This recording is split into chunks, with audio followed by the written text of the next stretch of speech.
MK jewellery বৰ্তমান সমগ্ৰ অসমৰ এটি চিনাকি নাম MK জুৱেলাৰী 24 বছৰে নিষ্ঠা সততাৰে ৰাইজৰ সেৱাত গুণগত উন্নত মানদণ্ডৰ হলমাৰ্কযুক্ত সোণ ৰূপ হীৰা আদি গহনা গাঁথৰিৰ বৰ্তমান এটি অত্যাধুনিক সম্ভ্ৰান্ত চালে চকুৰোৱা শ্বৰুমলৈ পৰিণত হৈছে ৰাইজৰ আপোন জুৱেলাৰী MK জুৱেলাৰী বিয়া বাৰু জন্মদিন বা অন্য কোনো বিশেষ মুহূৰ্তত আপোনজনক যদি সোণ ৰূপ হীৰা বা অন্য যিকোনো গহনা উপহাৰ দিব বিচাৰে তেন্তে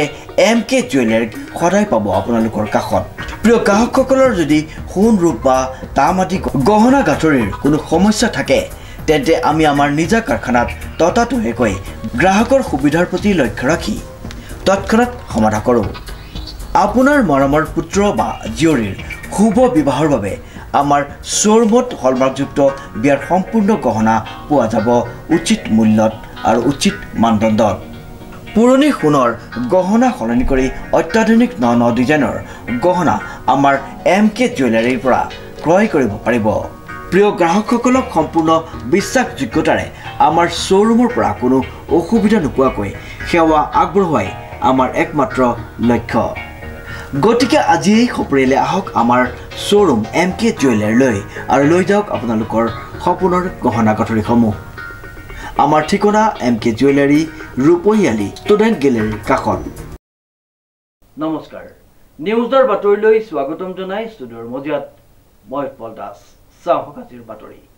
জিলা আয়ুক্তৰ কাৰ্যালয়ৰ সন্মুখত যোৰহাট জিলা চুতীয়া ছাত্ৰ সন্থাৰ উদ্যোগত ৰূপায়ণ কৰা হয় এক প্ৰতিবাদী কাৰ্যসূচী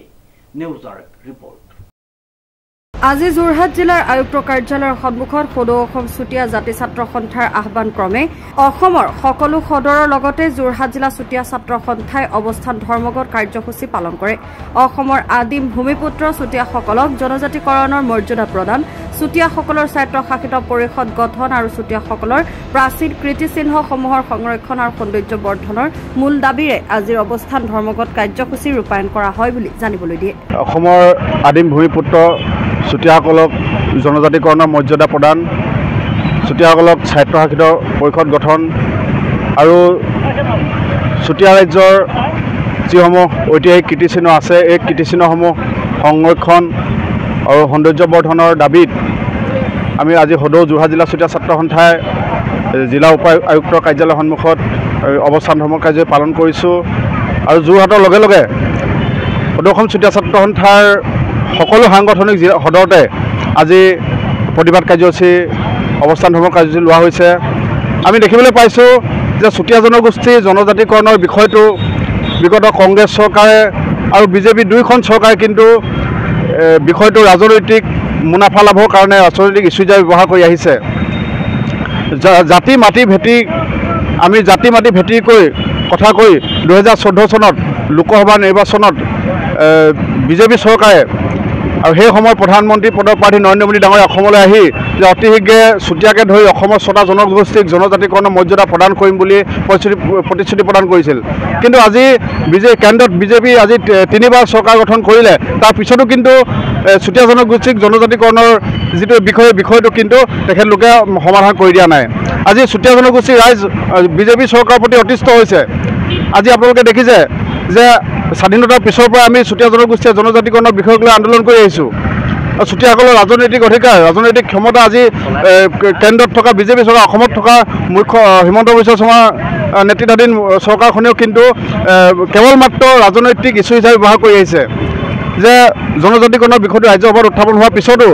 কিন্তু আমি ৰাজনৈতিক সদিচ্ছা আমি অভাৱ দেখিবলৈ পাইছোঁ গতিকে আমি সদৌ অসম চুতীয়া ছাত্ৰ সন্থাই সকীয়াই দিছোঁ যে 2026 চনৰ বিধানসভা নিৰ্বাচনৰ আগত যদি চুতীয়া জনগোষ্ঠীক জনজাতিকৰণৰ মৰ্যাদা প্ৰদান নকৰে তেন্তে কিন্তু উজনি অসমত চুতীয়া জনগোষ্ঠীৰ ৰাইজে চুতীয়া ছাত্ৰ সন্থাৰ সহযোগত কিন্তু বিজেপি চৰকাৰক কিন্তু বিজেপি চৰকাৰ যদি শাসন ব্ৰহ্মপুত্ৰৰ বুকুত দলিয়াই পেলাব আমি পুনৰবাৰ সকীয়াই দিছোঁ যে আমি 2026 চনৰ আগত আমি চুতীয়া জনগোষ্ঠীক জনজাতিকৰণ প্ৰদান কৰক অন্যথা আমি ধাৰাবাহিক আন্দোলনৰ কাৰ্যসূচী আমি গ্ৰহণ কৰিম ইতিমধ্যে আমাৰ অহা 30 তাৰিখে আমাৰ অৱস্থান ধৰ্মঘট কাৰ্যসূচী আছে আৰু 21 নৱেম্বৰত আমাৰ প্ৰতি জিলাতে আমাৰ গণসমাৱেশ আছে আমি অসম চৰকাৰ আৰু কেন্দ্ৰীয় চৰকাৰক আমি সকীয়াই দিছোঁ যে ২৬ চনৰ আগত আমাক জনজাতি কৰ্ণ মৰ্যাদা প্ৰদান কৰক। শ্ৰীমন্ত মাধৱ বৰুৱাৰ ৰিপৰ্ট, যোৰহাট।